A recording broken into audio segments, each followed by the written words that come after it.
Este año ha sido un año interesante, bueno, más bien el año pasado que iniciamos, y después de estar trabajando para una compañía por algunos años, y he estado trabajando en el área de lo que es seguros de casa, médicos y esas cosas por más de 10 años, pues estuvimos orando, pidiendo al Señor que abriera puertas, y el Señor abrió puertas, y entonces ahora estamos ahí trabajando, enseñando a unos niños, pobres niños, ¿verdad? Pero bueno, es cuarto grado, y así que ha sido realmente un reto grande para mí. Yo pensé que no, pues yo predico todos los domingos, o casi todos los domingos, dije, no, esos niños van a aprender fácil. No, no ha sido así. Así que estamos trabajando con ellos. Y entonces me doy cuenta que tengo 2 clases, tengo 42 niños, tengo todo tipo de diferentes personalidades ahí. Y digo, wow, realmente si a mí me pudieran preguntar cuáles son las características que yo desearía como maestro, o algunos de ustedes que también están en esa profesión, incluso como padres, cuáles serían las características que yo quisiera en un niño, pues número 1, que fuera respetuoso. Claro, que fuera respetuoso, que respetara al maestro, a los compañeritos, que fuera respetuoso. Número 2, que fuera responsable. Uy, mañana no me divierto, pero a veces les confieso que sí. Cuando escucho las excusas que me dan de que no trajeron la tarea, me dicen, es que no tuve tiempo, maestra. Digo, bueno, salió a las 3:30 y no sé qué hora se durmió, pero son 6-7 horas. ¿Qué hizo en todo el día?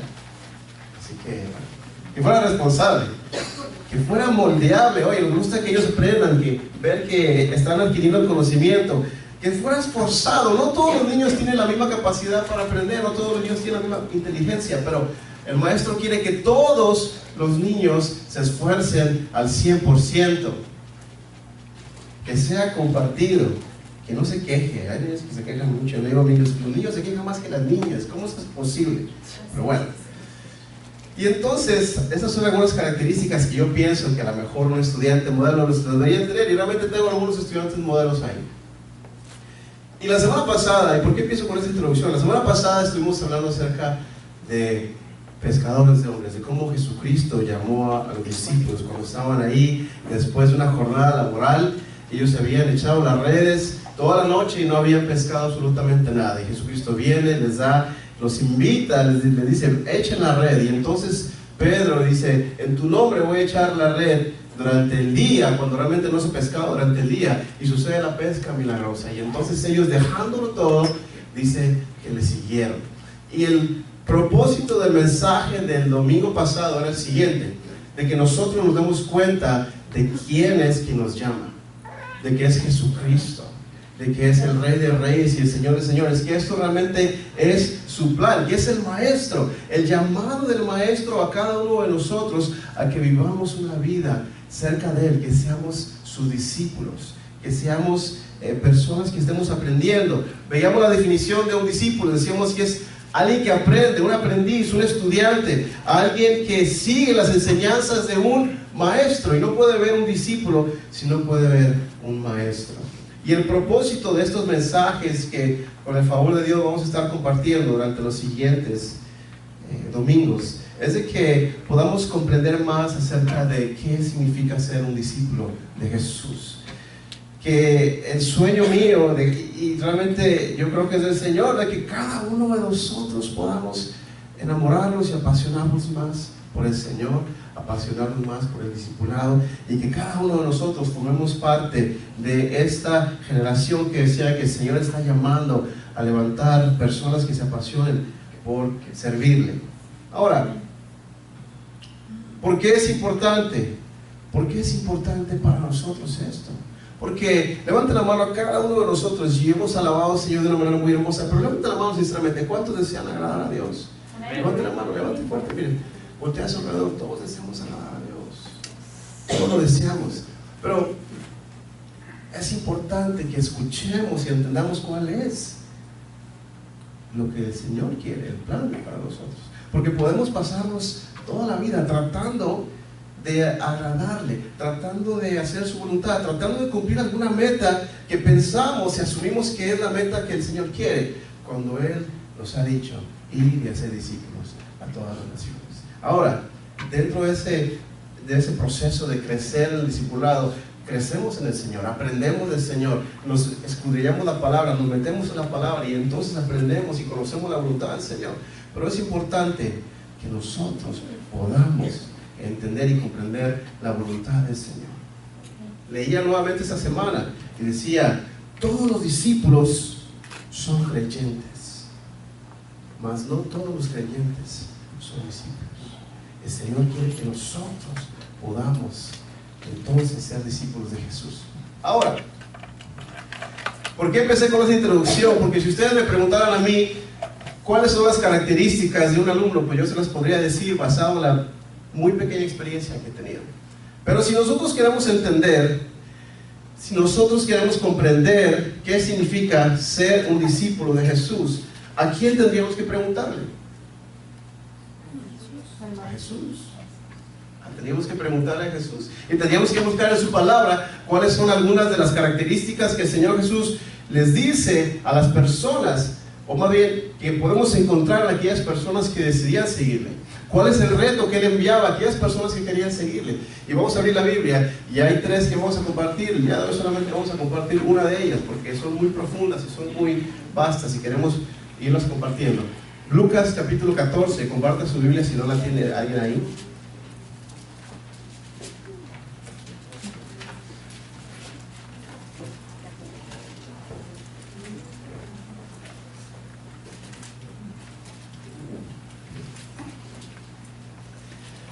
Versículo 25 al 27 en este momento.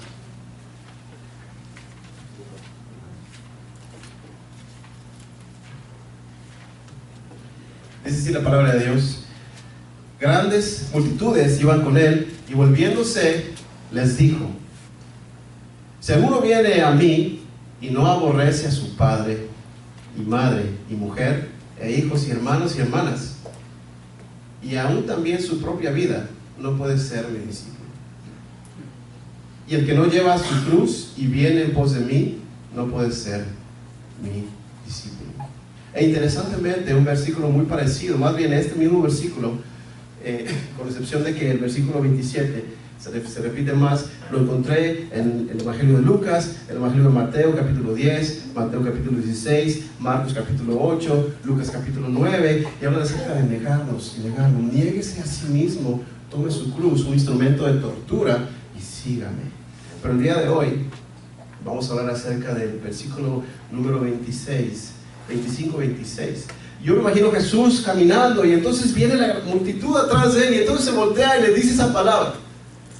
Y yo creo que Jesús se las dice con el propósito de que la gente, algunos de ellos, lo dejen de seguir. Es que no es una palabra fácil, no es un reto fácil lo que el Señor Jesús está viendo aquí. Si alguno dice, viene a mí y no aborrece a su padre y a su madre y a su mujer e hijos y hermanos y hermanas y aún a su propia vida, dice, no puede ser mi discípulo. Ahora, si usted tiene duda, yo sé que no, pero mi Biblia está en rojito, las letras de Jesús están en rojo, entonces estas letras están en rojo.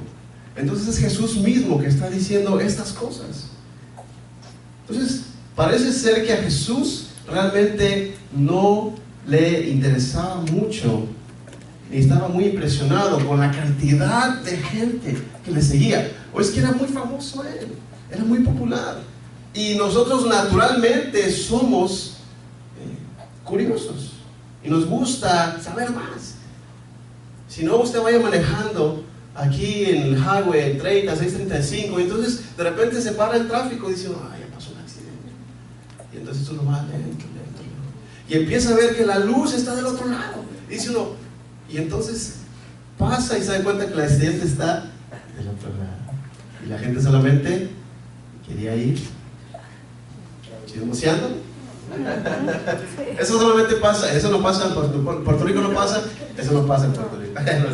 Pero eso pasa aquí en México, en todos lados. Siempre queremos estar. Entonces había mucha gente que seguía a Jesús así. Y quería porque Jesús les daba de comer, porque estaban ellos interesados en ver los milagros que Jesús hacía. Pero Jesús pareciera que está tratando de reducir el número de seguidores. Y Él dice, si no aborrece. Pero ¿cómo vamos a aborrecer? Si no aborrecemos. O sea que Jesús nos está mandando que debemos de odiar a nuestra esposa, a nuestro esposo. Uno dice, si el matrimonio ya sigue en sí es difícil, amén.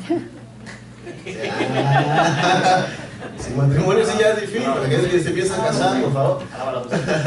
Si el matrimonio ya es difícil en sí, ¿cómo nos manda el Señor entonces que debemos de odiar a nuestra esposa, a nuestro padre, madre?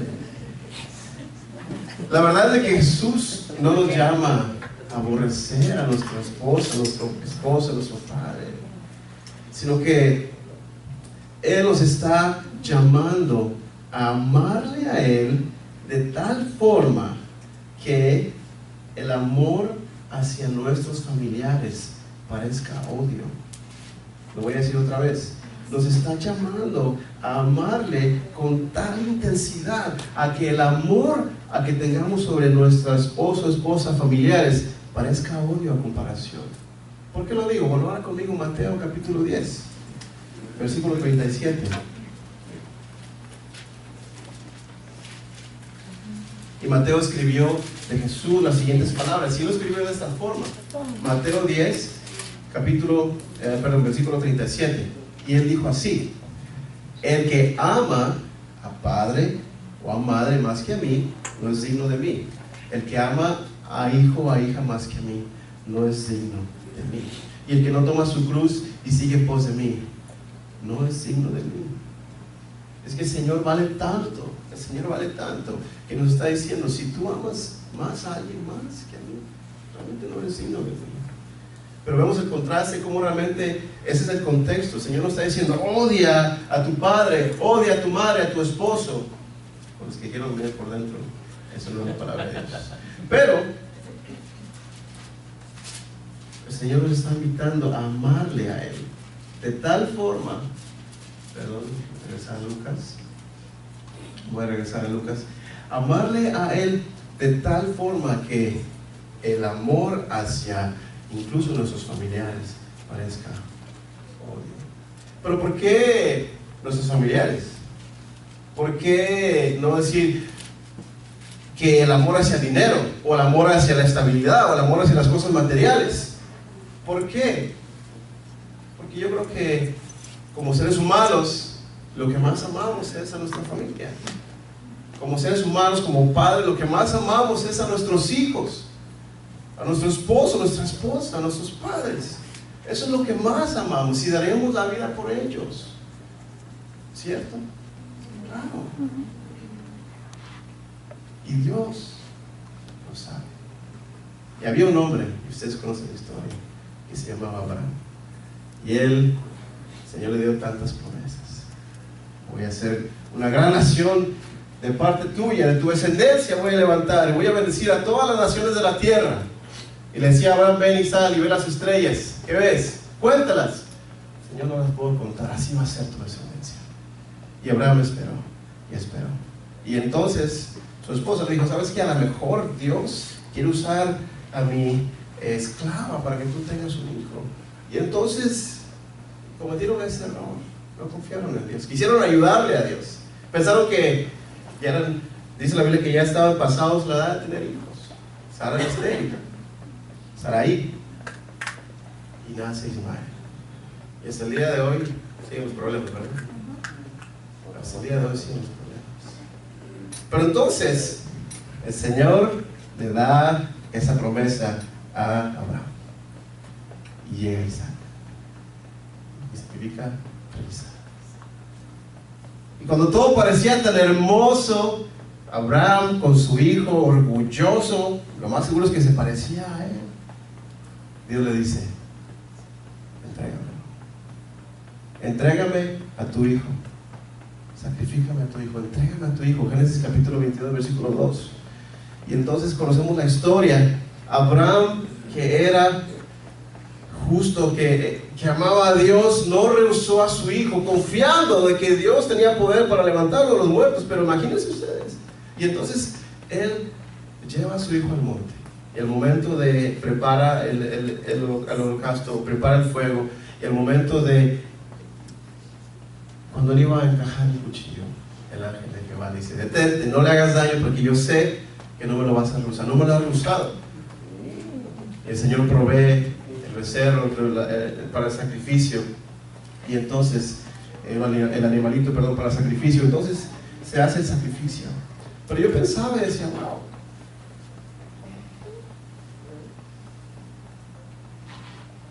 naturalmente me invadió un miedo cuando yo estaba orando y cuando estaba preparando esto.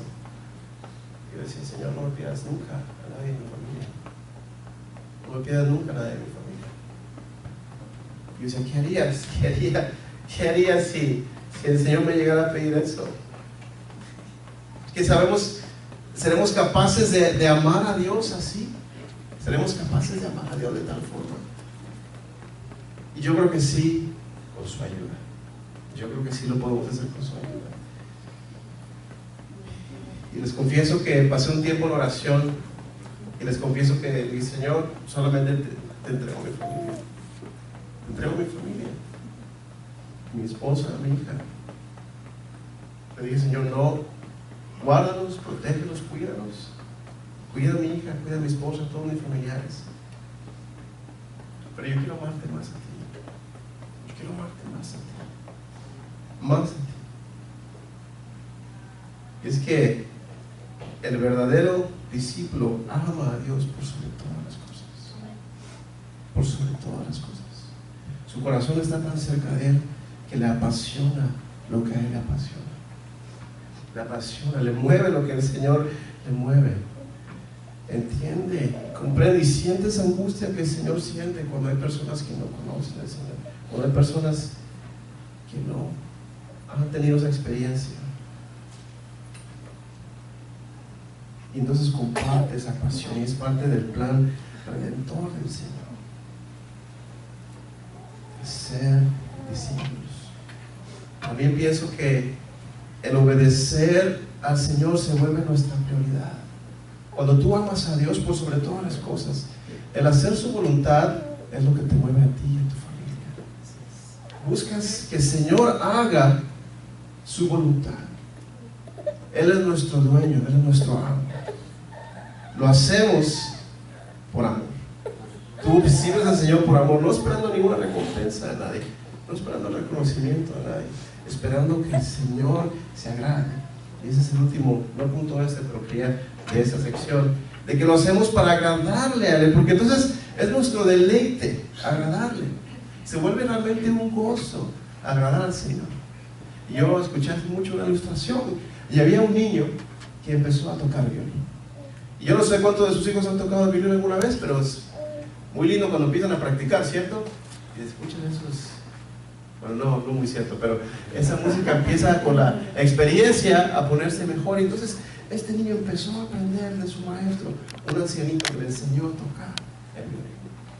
Y él empezaba a dar esas notas, empezaba a tocar el violín y empezaba a disfrutar. Y le llegó el momento que a todo estudiante le llega, tiene que dar su primer recital. Así que él, de pie, frente al público que asistió, él estaba dando su recital y se puso de pie, tomó su violín y cuando empezó a tocar, él solamente alzó la vista y empezó a tocar. Y mientras más tocaba, más entusiasmaba y más se metía y con mucha pasión empezó a desempeñar y la gente que estaba ahí disfrutó mucho esa pieza, ese pequeño recital. Después le preguntaron, bueno, ¿por qué solamente dirigía su vista hacia arriba? ¿Por qué solamente estaba viendo hacia allá? Es que digo, es que allá arriba estaba mi maestro. Y mientras yo estaba tocando, él estaba sonriendo y estaba sintiendo con la cabeza. Él estaba sonriendo y sintiendo. Y para nosotros, cuando tú y yo amamos al Señor, lo que tú quieres es dibujar una sonrisa en el rostro de Dios y hacer su voluntad. Y quieres agradarle y quieres que Él se agrade de las cosas que tú haces. Y entonces se vuelve realmente un gozo, se vuelve realmente una alegría el alabar, el agradarle a Dios. De tal modo que podemos decir que la primera característica de aquel que es un discípulo de Jesús, según Jesucristo, según su palabra, es aquel que ama a Jesús por sobre todas las cosas. No dice, es aquel que sabe mucho.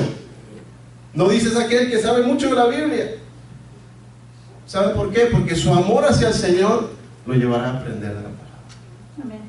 No dice, es aquel que diezma más y da más ofrenda. No. porque su amor al Señor es un proceso natural. Le va a llevar a desprenderse de las cosas y dice: Señor, eso es tuyo, todo lo que tú me has dado es tuyo, Señor, tómalo. No es perfecto, claro que no, somos pecadores, pero ese amor por Él nos lleva a buscar la santidad. Nos lleva a buscar la santidad. ¿Por qué? Porque le amamos. Sabemos que no somos perfectos y en ocasiones pecamos, y sin embargo Dios ha puesto tu mirada sobre ti y sobre mí, aun y cuando seamos pecadores, porque Él nos ama y confía en nosotros. Sin embargo, creo yo que hay cosas que nos distraen, hay cosas que compiten con ese amor, con la atención, como decíamos en la serie que hablábamos acerca de los ídolos. Hay muchas cosas que tratan de tener nuestra atención, y entonces las cosas materiales a veces se vuelven un impedimento de que tú y yo tenemos a Dios. Hace unas semanas mi esposa y yo fuimos a Kansas City, y entonces viernes en la noche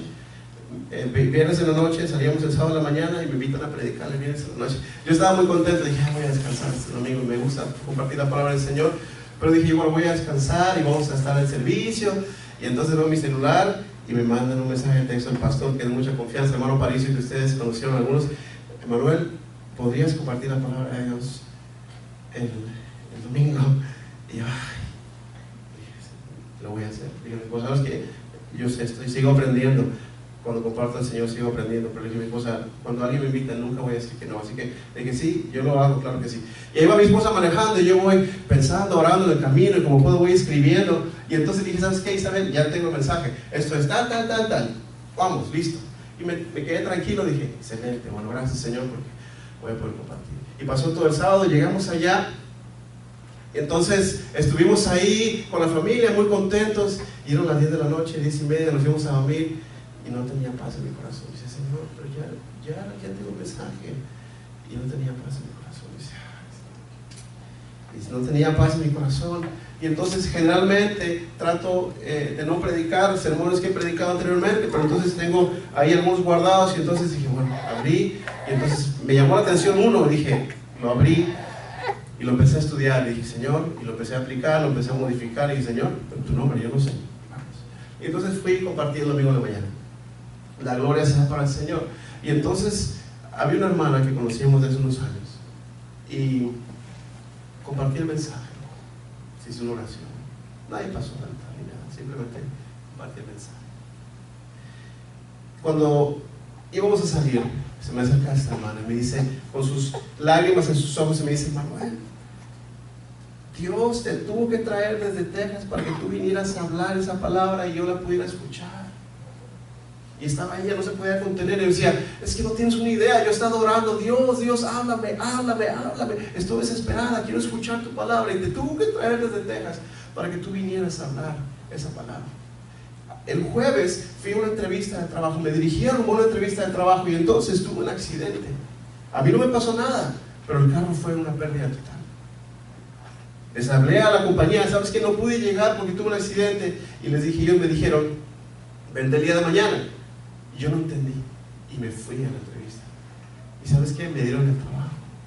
Pero es un trabajo que me van a pagar más, que voy a estar mejor con mi familia, mas sin embargo voy a tener que trabajar los domingos, voy a estar muy ocupada entre semana, no voy a poder hacer mi ministerio de la oración, de la visitación. Y entonces yo estaba con esa carga, y el Señor me estaba hablando, y yo tenía una pesadez en mi corazón, porque sabía que no era la voluntad de Dios, mas sin embargo yo lo había hecho.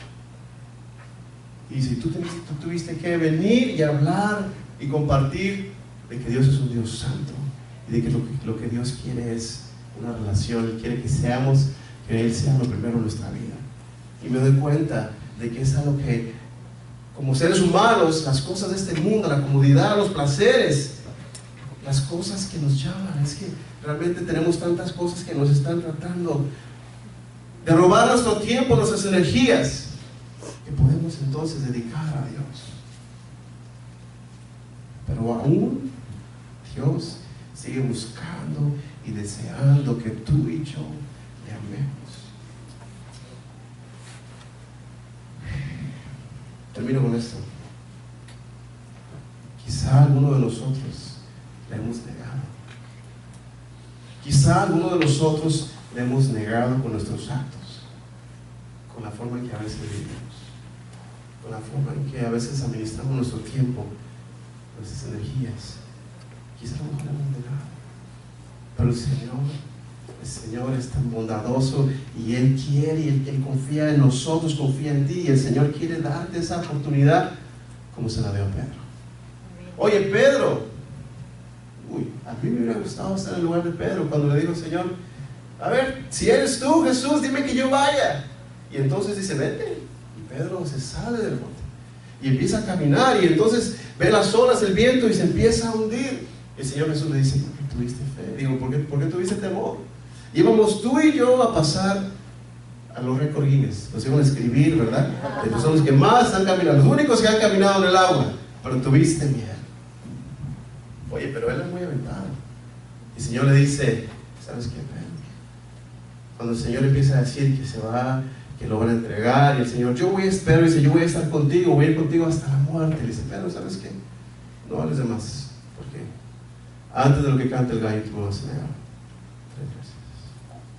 Yo no sé si ustedes han visto la película, pero hay una película en particular, se llama, la película Jesus Film se llama, y esa escena en la cual Pedro está siendo cuestionado y dice: yo no lo conozco, e incluso jura, dice: yo no conozco a ese hombre. Y entonces sus miradas se cruzan, y dice la Biblia que Jesús lo vio.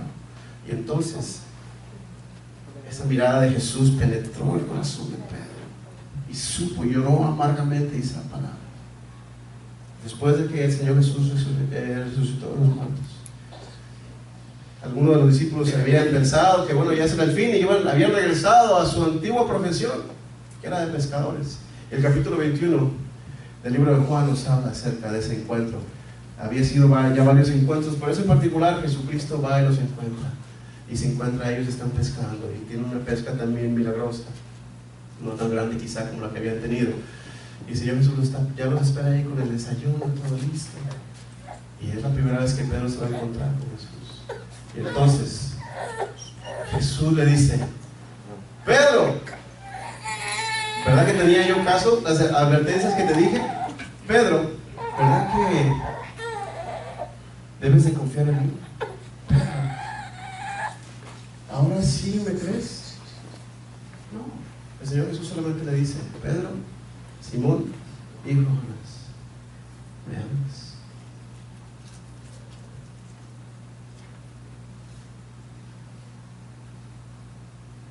Y no es una casualidad que se le haya preguntado 3 veces. El Señor lo estaba restaurando. Y le dice: Simón, hijo de Jonás, ¿me amas? ¿Me amas más que estos? Dice: apacienta mis ovejas. Y le dice una tercera vez: Simón, hijo de Jonás, ¿me amas? Y Pedro se entristece. Pedro se entristece. Y la palabra de Dios a veces nos entristece. Y a mí me gustaría que cada sermón todos salieran brincando de gozo, y ustedes fueran a la casa contentos.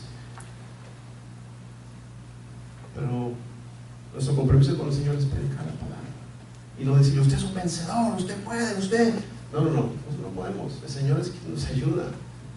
Usted es un hijo del Rey, todo se lo merece. Lo diga amén, ¿ok? Ya voy a terminar. Pero es que el Señor nos confronta y nos dice: ¿sabes qué? Me amas. Me amas. Me amas. Y yo creo que el Señor nos pregunta: yo te he visto, te conozco, pero te pregunta a ti, a mí de hoy: ¿me amas? ¿Cuánto me amas? ¿Cuánto es lo que tú me amas? Incline su rostro, vamos a ver.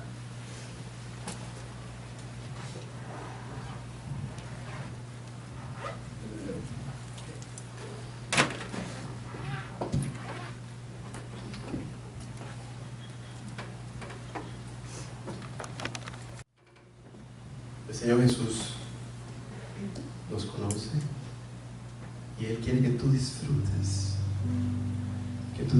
de su compañía, de su presencia. Él te dice: me amas. No solamente me sigues de lejos, ¿O soy solamente un conocido para ti? ¿Cuánto me amas? ¿Qué tanto me amas?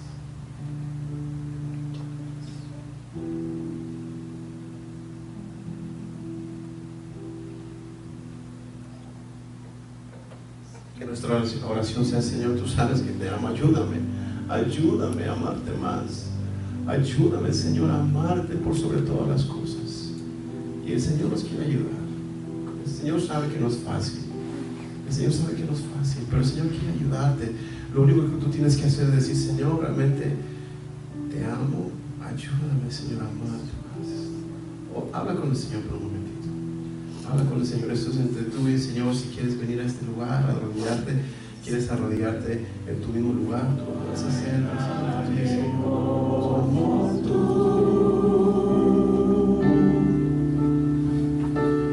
Jesús,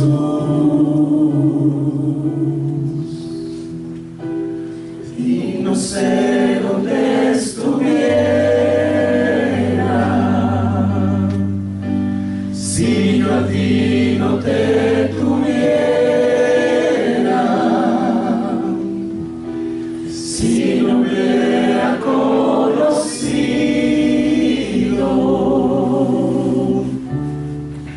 al Dios que me ama. Amén. Gracias, Señor, porque eres tú quien nos invitas. Y, Señor, queremos que tú obres en cada corazón. Palabra, Señor, esté ahí de fruto, y que recordemos, Señor, que tú nos amas de tal forma, que tú nos amas tanto, Dios. Bendice a cada uno de mis hermanos. Te pido ahora que dirijas este momento que vamos a tener como iglesia, esta pequeña junta, y que sea tu voluntad, Señor, sobre nuestra iglesia, sobre nuestras vidas. En el nombre de Jesús. Amén.